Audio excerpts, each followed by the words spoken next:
Me No da mucho deja apuro interrumpir la canción porque la seguiría cantando para adentro porque es una de mis canciones favoritas, he de decirlo, y además que coincida con la de nuestro protagonista que la elige para este ratito de conversación, me pone de buen humor, ¿qué les voy a decir? Se viene a compartir un ratito de radio con nosotros en este espacio, gente luminosa, el escritor, alpinista, documentalista, aventurero. ¿Recuerdan Al filo de lo imposible? Sebastián Álvaro, bienvenido, ¿cómo está? Muchas gracias, muy bien.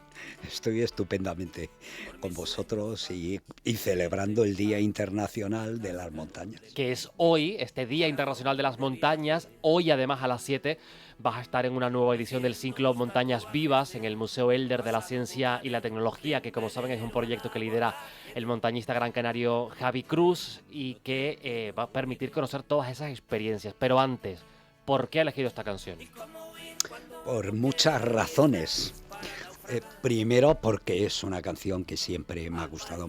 He sido muy sabinero, conozco a Sabina, soy muy amigo de Panchito Varona. eh, y yo creo que Pecer de Ciudad es una de las mejores canciones de Sabina. Así que ya eso sería suficiente para haberlo Y elegido. tanto, y tanto. Pero, pero detrás de cada historia y detrás de cada canción, para mí, pero supongo que para todo el mundo, lo que hay es una historia sentimental.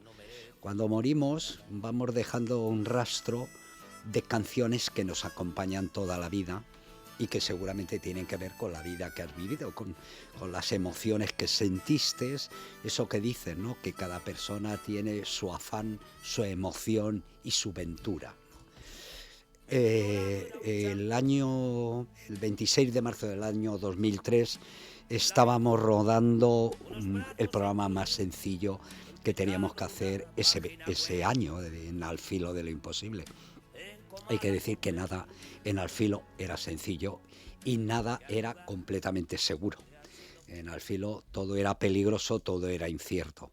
Y entonces estábamos rodando un descenso de barrancos en la isla caribeña de Guadalupe, un rappel al lado de una cascada muy espectacular de unos 200 metros.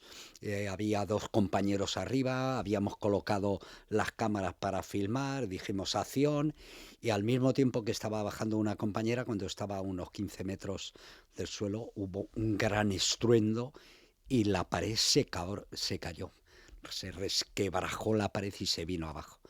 Y entonces se mató instantáneamente un compañero que teníamos arriba, y la chica que estaba cerca del suelo era un cuarto o un quinto piso, quedó gravemente herida. Esa chica, que se llama Esther Sabadell, acababa de descubrir a Joaquín Sabina. Ella es catalana, le gustaba mucho la música catalana y la música más moderna, porque era más joven, pero de repente ese año había descubierto Sabina. Y yo tuve que elegir si iba a pedir ayuda o me quedaba a pasar una noche terrible con una amiga a la que quería, a la que sigo queriendo, que no sabía si iba a salir viva de esa historia. Entonces tuve que, lo hice en pocos segundos, en pocos minutos, ¿no? Tuve que decidir si me iba a buscar ayuda, y sabía que yo era probablemente el más experimentado para lograr hacer esa labor y hacerla bien, que viniera la ayuda lo antes posible, aunque sabía que estaba anocheciendo, nadie iba a venir a por nosotros, o quedarme con una persona que a lo mejor moría. Y decidí quedarme. Decidí quedarme porque pienso, y me emociono al contarlo, que toda persona cuando está muriendo debe de tener alguien que la quiere al lado y que te coge de la mano. Y yo decidí que si mi compañera moría, yo iba a estar a su lado dándole la mano. Y luego todo salió bien, sobrevivió. Hicimos al día siguiente un rescate prácticamente imposible con un helicóptero. La operaron de urgencia allí en Guadalupe, pero la trajimos inmediatamente a Zaragoza, y año y medio después estaba escalando montañas. Una persona que la habían dado por desahuciada haría, después de ese accidente, en el que se había partido la cadera en 20 trozos, lograría hacer su primera montaña de 8.000 metros. Y al año siguiente la segunda y 2 años Wow. después la tercera. Y luego aprobó las plazas de bombero de la Generalitat de Cataluña, que son a nivel físico de las más fuertes de España, y hoy en día la tenemos perdida por ahí, por no sé qué lugar de Cataluña, apagando fuegos de bomberos. Y todo esto con Joaquín Sabina como telón de fondo. Eh, La estuvimos cantando 15 horas esta canción. Pues entiendo aún más que esta canción sea especial, que esta canción sea tan significativa. Escuchando esta anécdota, entiendo que en pues, 30 años desde la creación de Al filo de lo imposible, con todas esas historias y yendo realmente al filo de lo imposible, que no era simplemente un nombre llamativo, el cuerpo, la mente está acostumbrado, Sebastián, a llevarlo al límite, a esa adrenalina al límite, a ese manejo de la incertidumbre.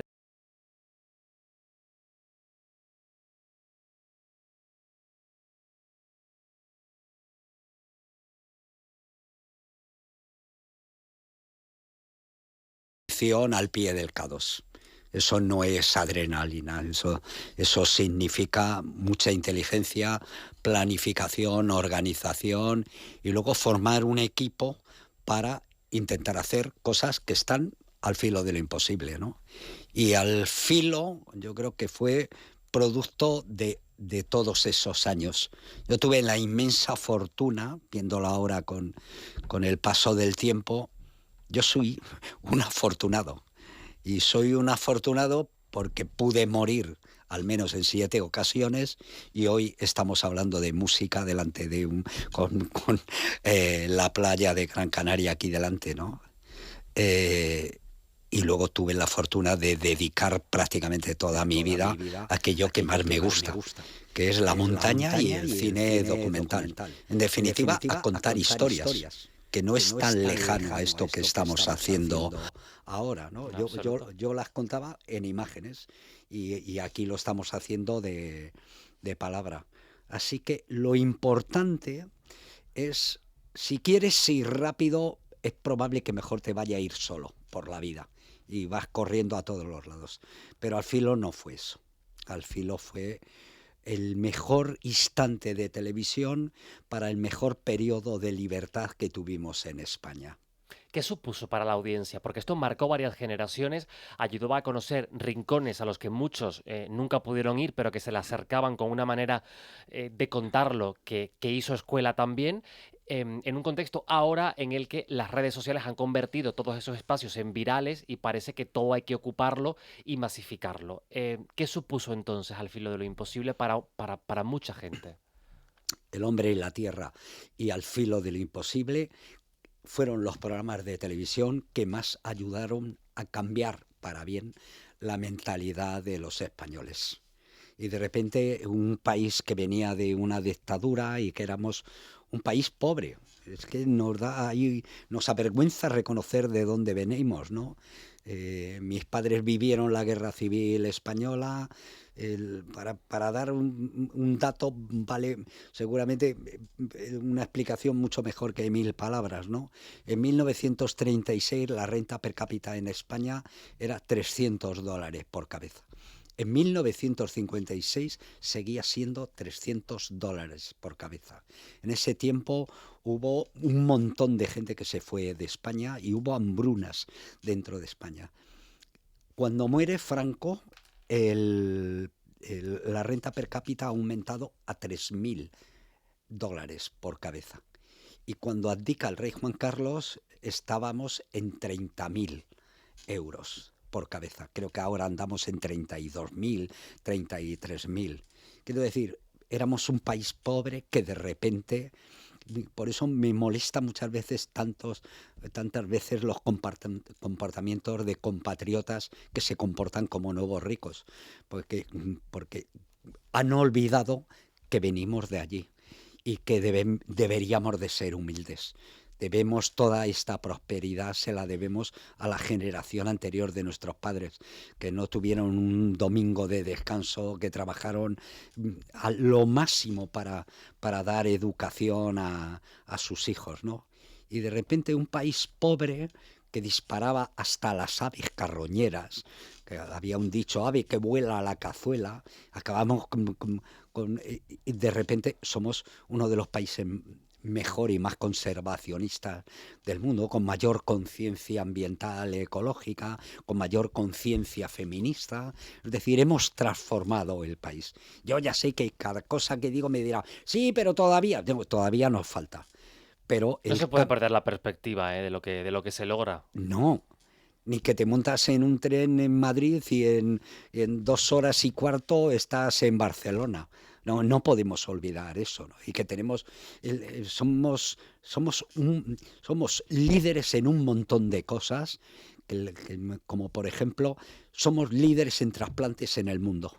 Un país de 46 millones de personas da lecciones sobre altruismo, la cantidad de donantes que hay en España, que pierden un hijo y los padres donan las córneas, los pulmones, el corazón y el riñón, y al mismo tiempo eso en un sistema de salud, en este caso centralizado, que funciona magníficamente.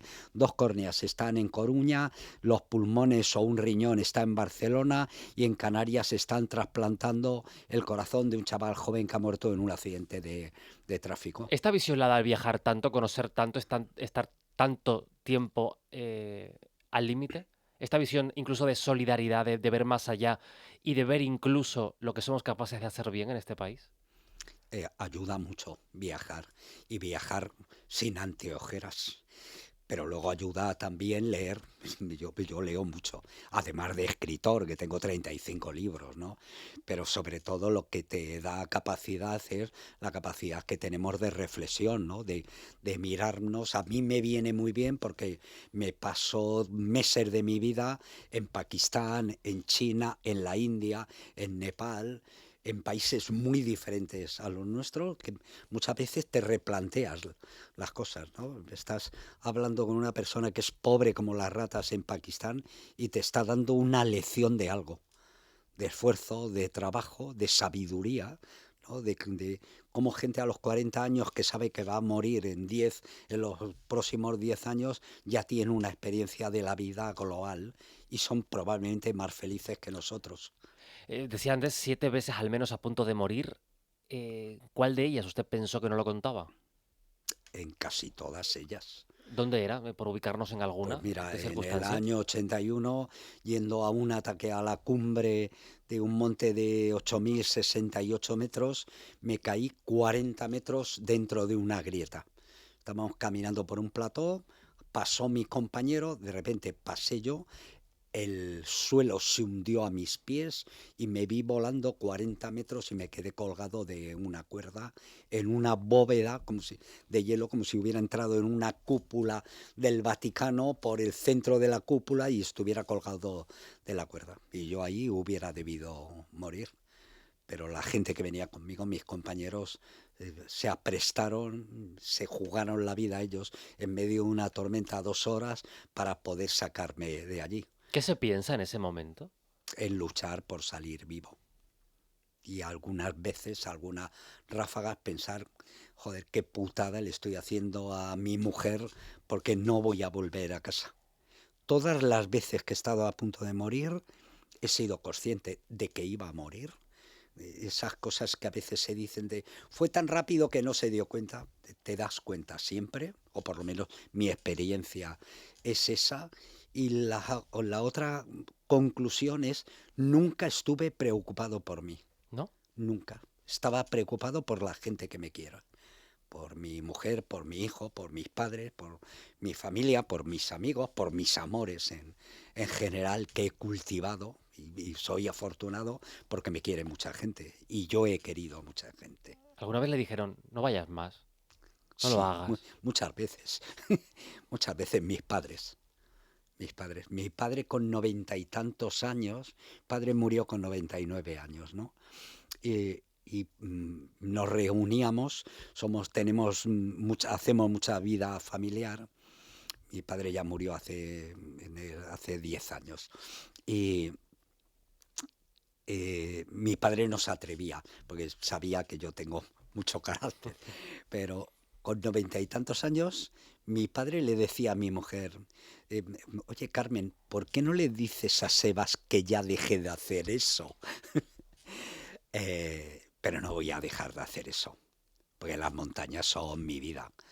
Y la aventura, la exploración, he hecho de eso y no creo que haya nada mejor en el mundo. Dudo que haya alguien que haya tenido un trabajo mejor que el mío, ni tampoco que le haya dedicado de forma tan apasionada una vida entera, ¿no? Estamos conversando con Sebastián Álvaro en Roscas y Cotufas.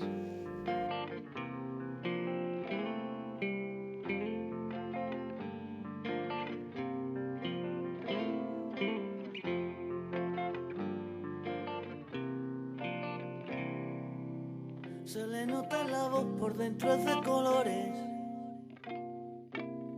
y le sobra el valor que le falta a mis noches. Y se juega la vida siempre en causas perdidas.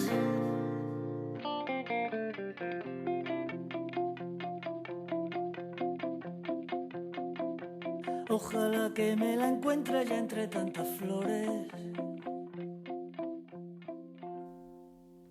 Ojalá que Si te vas de extremo duro, hemos contado la muerte de Robe, ¿verdad? Robert, sí. Pues en la jornada de ayer y un sector y unos seguidores conmocionados profundamente, ¿no? Un auténtico poeta. Un poeta del rock y en muchos sentidos gente que se sale fuera del común, de los mortales, de gente que hace, rompe con lo establecido para hacer otro camino, un nuevo camino. Y eso le lleva muchas veces a lugares que no deberías de haber estado y a personas que no deberías de haber estado.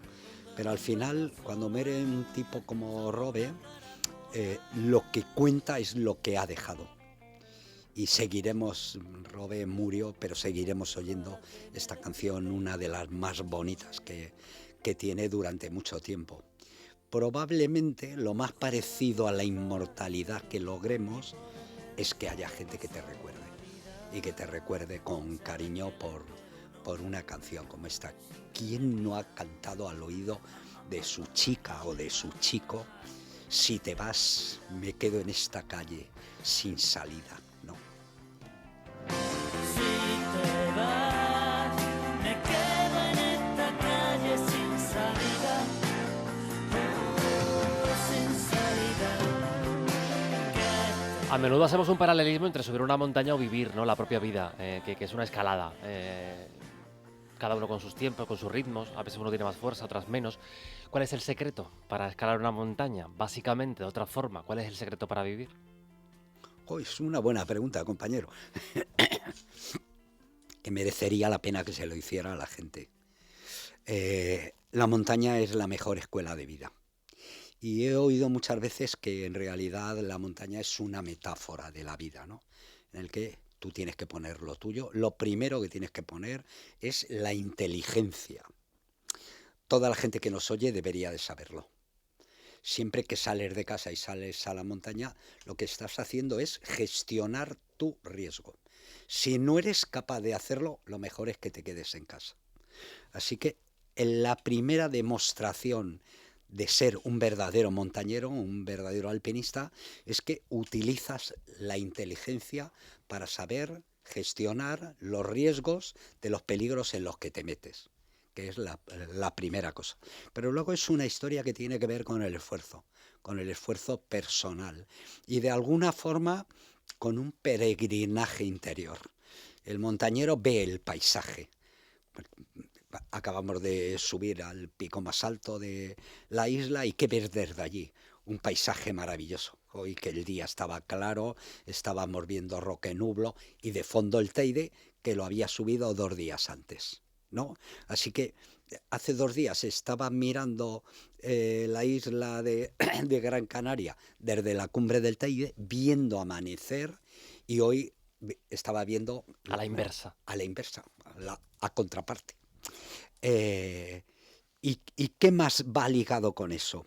Pues va ligado con eso la capacidad y habilidad que tenemos los hombres.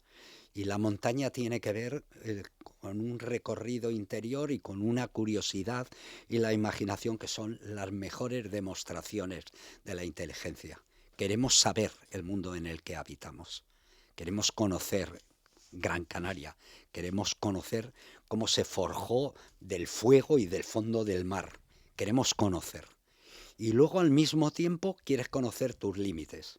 Soy capaz de escalar eso, soy capaz de subir a 3.718 metros, que así es como empecé yo, y luego, ¿y por qué no a 4.800? Y luego, ¿por qué no a 5.500? Y luego, ¿y por qué no 8.848 metros, la montaña más alta del mundo?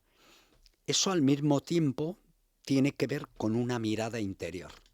Igual que van los peregrinos a Santiago de Compostela o a Roma, por decirlo así. ¿Por qué? Porque tenemos una necesidad espiritual. No solamente somos una especie de monos avanzada, tenemos un espíritu que necesitamos cultivar.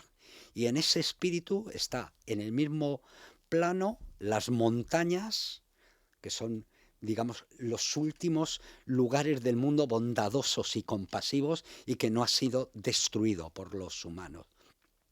Pero, y al mismo tiempo, tenemos una mirada interior sobre nosotros, qué somos capaces de hacer, por qué nos comportamos de una forma determinada, en qué ocasión podríamos tal. Pues todo eso es, alguien me dijo, es una metáfora de la vida. Pero toda la vida subiendo montañas, lo que me han enseñado es que la montaña es la vida misma. Es el punto que nos da, digamos, que da conocimiento, el sentido de la existencia humana. Las montañas son compasivas, bondadosas, son sanadoras, está demostrado científicamente. Si estás deprimido o te duele la cabeza, vete a pasear ahí fuera. No te tomes un antiinflamatorio, sal ahí a caminar por el monte y volverás a casa renacido, ¿no? Qué lección de vida, ¿eh? Qué suerte aprender de esto. Siempre lo digo, los oyentes dirán qué pesado soy, pero de verdad qué afortunados somos en este equipo de poder cada tarde aprender tanto de gente tan diferente y con experiencias de vida tan enriquecedoras. ¿Qué tal se lleva con la inteligencia artificial? Bueno, ahí andamos. Porque le va a hacer preguntas ahora a nuestra inteligencia artificial. Hostia. Sometida a nosotros, como siempre digo, que no le quita el trabajo a nadie, pero se suma. Así que vamos a escuchar quién y qué le pregunta a nuestro protagonista, Sebastián Álvaro. Encantada de saludarte, Sebastián. Soy Vera. ¿Preparado para mis preguntas? Vale. Habiendo pasado tanto tiempo en la montaña, ¿ver un paisaje llano marea? No, es diferente. Y de hecho me gustan mucho los desiertos.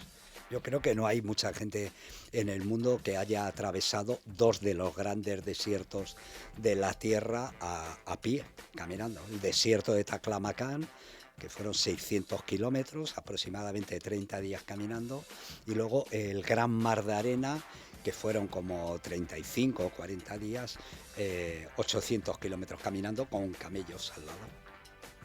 Si pudieras elegir ser un animal, ¿cuál elegirías y por qué? El caballo, sin lugar a dudas. Pero el caballo me parece el animal más bello de la creación y además al que más debemos la civilización humana. Porque como sabrá la inteligencia artificial, como sabrá Vera, hay 5 animales que marcan la civilización humana, que son, por este orden, el caballo, la vaca, el cerdo, la oveja y la cabra.